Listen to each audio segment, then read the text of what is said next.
ये कौमुल मुक़द्दस का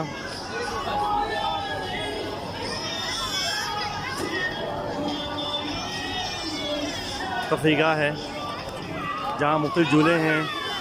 किश्ती वाला झूला है, एक ये झूला जो ऊपर आसमान दिखाता है, एक ये झूला है, और एक बच्चों के बहुत सारे झूले हैं, और ये एक तूफ़ानी झूला है जो बहुत तूफ़ान मचाता है। जवान तरफ का है, इसके बहुत आशिक हैं। बाकी यहाँ पर कैफेटेरिया है, आइसक्रीम पार्लर है, एक रेस्टोरेंट है, और बच्चों की मज़ीद अंदर कुछ गेम वगैरह हैं।